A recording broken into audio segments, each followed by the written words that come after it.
가공한 후 전 세대에 걸쳐 사랑받는 생선도 있습니다. 바로 먹기 편한 순살 고등어인데요. 노르웨이산 고등어입니다. 냉동 고등어의 맛과 선도를 유지하려면 해동 작업에 특히 신경을 써야 한다는데요. 안 넣으면은 해동이 안 되고 서로 간에 달라붙어가지고 작업하기가 힘듭니다. 염분이 들어가 있으면은 소금 그 성분 때문에 잘 떨어집니다. 그것도 선도 유지도 되고. 소금 2kg을 녹인 물에 냉동 고등어를 넣고 작업장 한 구석에 놔두는 작업자. 시간이 갈수록 자연스럽게 해동돼 제 모습을 찾아가는데요. 그렇게 하룻밤이 지나면 노르웨이 고등어의 맛과 탄력이 완전히 되살아납니다. 이 정도 되는 해동이 잘 된 겁니다, 지금. 만져보면은 이 해동이 된 상태는 감각이 다 틀립니다. 해동되기 전에는 딱딱한 상태인데 해동되니까 아니 이건 흐물흐물하거든요. 냉동 고등어가 최상의 상태로 해동되면 이제부터는 순살 작업자들의 영역입니다. 바로 작업을 시작하는데요. 세밀한 작업이라 모든 과정은 분업화되어 있습니다. 박스로 한 100 몇 개 담그면 그냥 다 잘라요. 그러면 아무리 안 나와도 뭐 한 4,000민 이상. 먼저 고등어 대가리 자르기. 간단해 보이지만 기술이 필요한 작업인데요. 이래 자르면은 이자 꼴대기 이것도 여기 다 붙어 나와요. 살이 안 붙고 여기 다 붙어 나와. 지름이를 약간 들어갖고요. 이렇게 이래 자르면은 저 코 뜨는 사람들이 조금 수월해요. 최대한 안쪽으로 칼을 넣어 살을 살리는 게 포인트. 살짝 안 들면은 기름이 여는 게 여 살에 붙어갖고 손이 한번 들어가요. 코 뜰 때. 그걸 또 들어내야 돼. 이러면 자르기도 좋고 모양도 이쁘게 나오고. 대가리가 잘린 고등어는 옆으로 옮겨져 본격적으로 순살 만들기에 들어갑니다. 고등어의 뼈와 살을 분리할 때 20년 경력 작업자의 기술이 빛을 발하는데요. 요 선 요렇게 해가지고요. 요 가시가 있거든요. 요 뼈에 딱 붙여가지고 이거 딱 바로 하는 거죠. 그러면 이제 뼈다귀 싹 수율이 많이 나겠죠. 남은 반대쪽도 최대한 칼을 뼈에 붙여 쭉 밀어주면 살만 깔끔하게 분리됩니다. 요 살이 많이 없기 때문에 요서 뼈가 보이죠. 이렇게 얇게 떠야 고등어 통통하고 맛깔나게 보이고 수율도 많겠죠, 그죠? 칼질 한 번에 순살의 양이 결정나다 보니 작업자는 매 순간 신중을 기합니다. 여기까지 작업을 마친 고등어는 세 번째 작업자에게 넘겨집니다. 세심한 손길로 고등어의 양옆을 손질하는데요. 담뼈까지 다 제거하는 작업이라고. 다 없잖아요. 빳빳하죠. 네 번째로 내장을 정리하는 작업자. 그런데 왜 한쪽 면만 잡을까요? 살이 물러가지고 그러면은 물러서 3분 같아가. 고된 작업에 힘들지만 자부심이 있어 견딜 수 있다는데요. 그냥 즐거운 마음으로 우리가 이렇게 손질해가지고 깨끗하게 해주면 또 먹는 사람들이 얼마나 잘 먹겠노 이런 생각으로 그냥 즐거운 마음으로 합니다. 짜증나고 하면 못해요. 팔이 아파갖고. 가시 손질이 끝난 고등어를 1차로 흐르는 물에 씻어주는 작업자. 요리 딱 있잖아요. 이거는 이런 면 제거를 해줘. 이물질과 가시를 찾는 작업은 계속됩니다. 손 닦고 해도 조금 덜 된 게 있거든요. 작은 가시 하나라도 남아있을 경우 먹는 사람이 위험해질 수 있기 때문에 철저히 관리하는 것인데요. 그래서 5단계를 거쳐 손질된 고등어는 순살만 남게 됩니다. 그런데 이 고등어는 왜 따로 빼놓을까요? 원물 들어오는 과정에서 해동하기 전에도 이런 게 많아요. 온도가 안 맞아서 그런 것 같아요. 저렇게 무른 건 먹을 수가 없는 건가요? 먹을 수는 있겠죠. 근데 우리는 안 팔아요.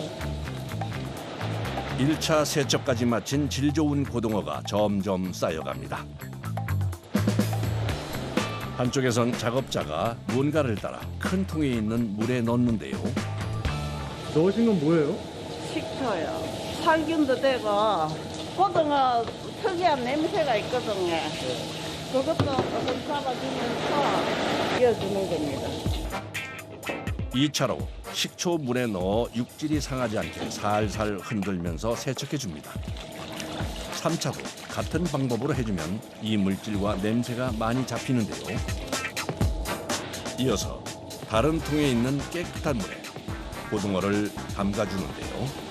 피가 있으면 비린내가 나잖아요. 그러니까 핏물이 없어 빠지면 비린내가 덜 나니까 30분 이상 일단은 핏물을 빼고 있습니다.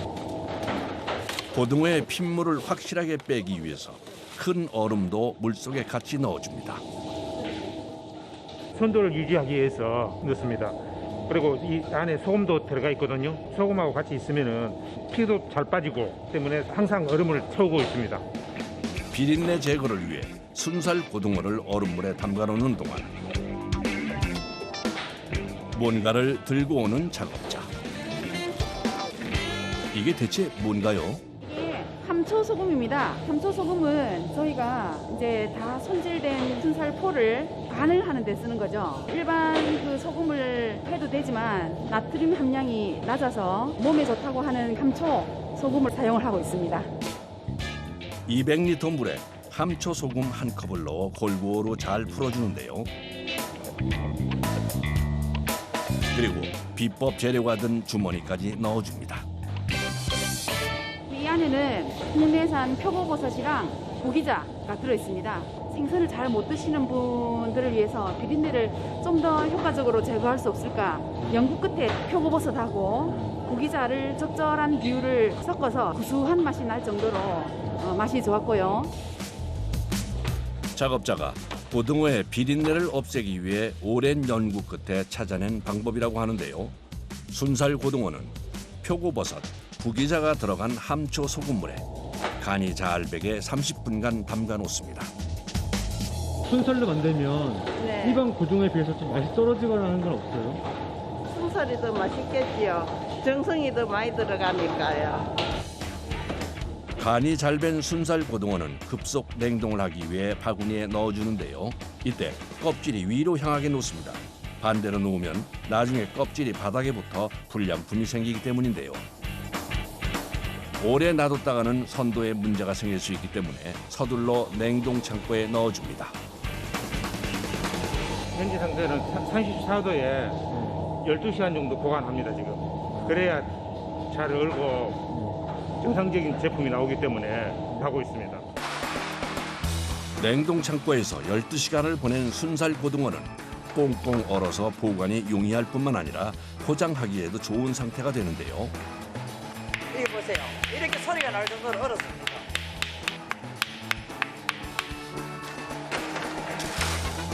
냉동 순살 고등어는 저울에 올려 중량에 따라 나눠줍니다. 그리고 포장에 앞서 고등어들을 일일이 살펴보는데요. 이물질이 있다 이니까 흙막에 내나 붙어 있는데 이거를 먹어도 되지만 그래도 미간상 작업자는 작은 이물질 하나도 용납하지 않습니다.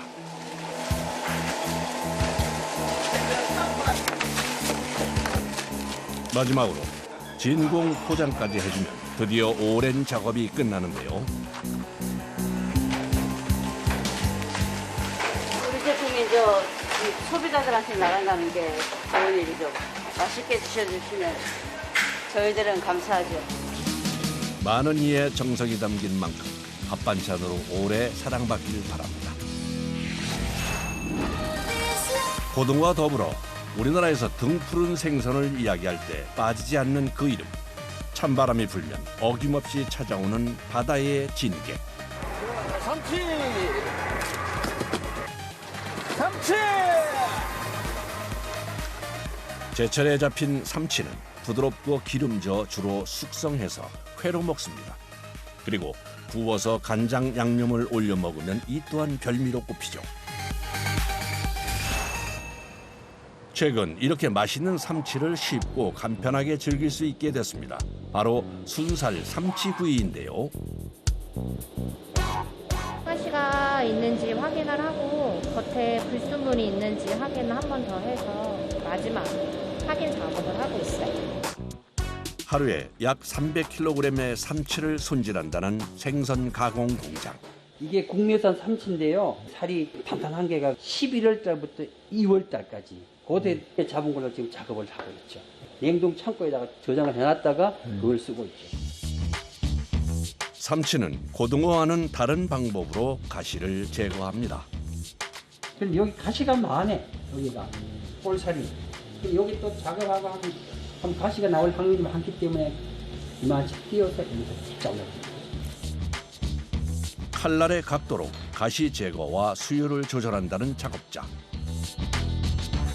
그런데 생각보다 뼈에 살이 많이 붙었는데요. 칼 각도가 이렇게 세우면은 살의 로수는 적지만은 가시가 묻어 나올 확률이 더 높고, 칼을 약간 수평으로 세우면은 로수는 많이 나지만은 가시가 나올 확률이 더 적고, 칼의 힘 조정하고 칼의 각도로서 살을 로수를 약간 더 내고 덜 내고 조정하는 거죠. 냄새나는 내장 부위도 과감하게 잘라줍니다. 이런 게 있으면은 덜 칠해져 버리고, 그러니까 가감 작업할 때 제거를 해버리는 거죠. 가시와 냄새나는 부위를 완벽하게 제거하려다 보니 남는 순살이 얼마 되지 않는데요. 로수율이 한 40% 된다고 봐야죠. 네. 왜냐하면 머리 부분이 차지하는 부분이 엄청 많아요. 그리고 무게로 따지면 한 50대 50을 볼까요? 왜냐하면 창자의 무게가 있으니까. 순살이 차지하는 비중은 진짜 얼마 안 되는 거죠. 수율을 포기하면서까지 가시를 제거해도 남은 가시가 있는데요. 그래서 2차에서는 핀셋으로 제거합니다. 작업을 하다가 지느러미 쪽 놓친 부분들, 뭐 뱃살에서 놓친 갈비뼈들 그런 것들을 제거를 해주고 있습니다.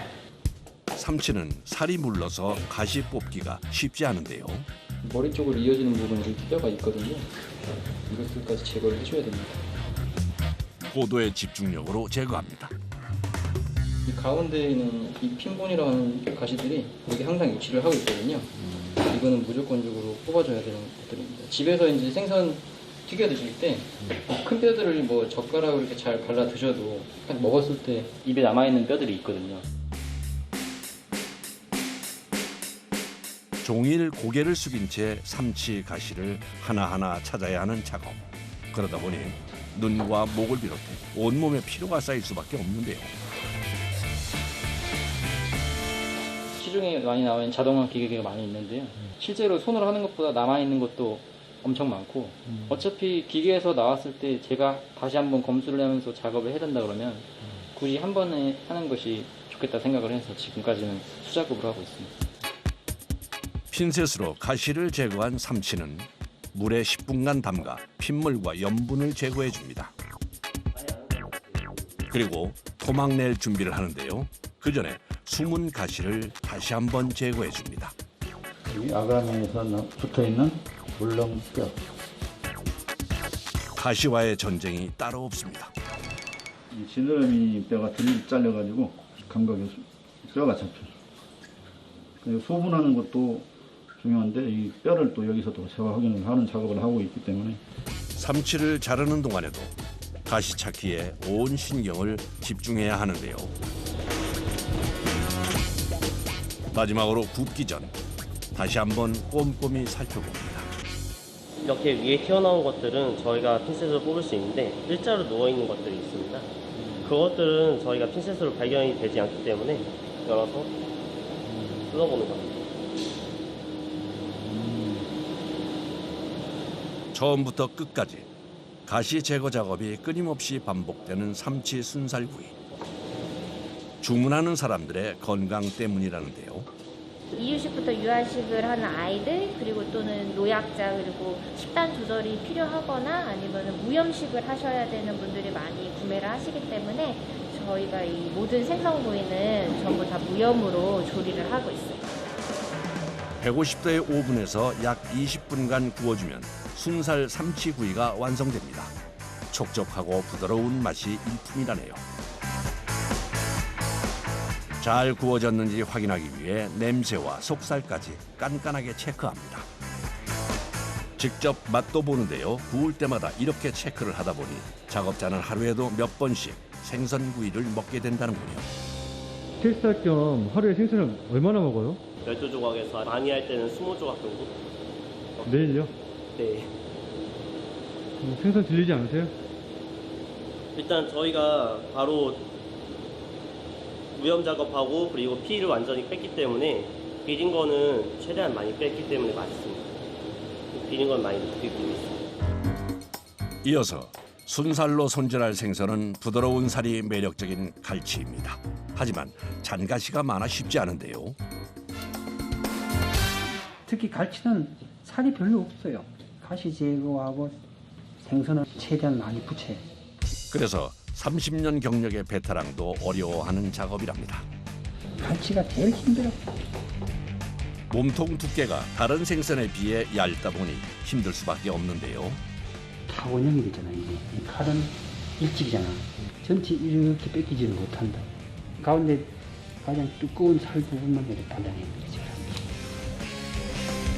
어렵게 순살을 벗겨냈어도 냄새나는 내장 주위의 살까지 잘라주면 실제 남는 건 수량인데요.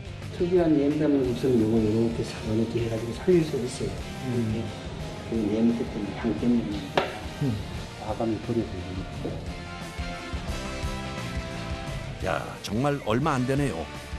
가시가 다 제거되고 완전히 순살 갈치가 완성이 된 거예요. 갈치와 비교하니 수율 차이가 확실히 보입니다. 갈치는 두께가 얇기 때문에 진짜 수율이 안 나와요. 한 30% 수율이 봐요. 보편적으로 봐요. 이 세척 가시가 3분 하셔?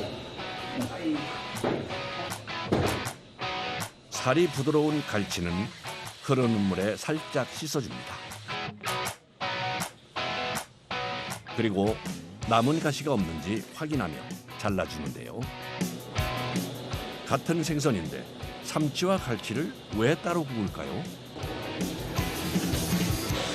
삼치하고 같이 굽게 되면 삼치에서 갈치 알러지가 날 수도 있고 갈치에서 삼치 알러지가 날 수 있기 때문에 작업을 따로 진행하고 있습니다. 오븐 속에서 촉촉하게 잘 구워진 갈치. 한눈에 봐도 순살만 남았네요. 순살 생선을 만들기까지 오늘도 작업자들은 수고와 노력을 아끼지 않습니다. 생선들을 정성을 다해서 만들고 있으니까요. 언제 어디서나 편하고 맛있게 드셔주셨으면 그걸 만족할 것 같습니다.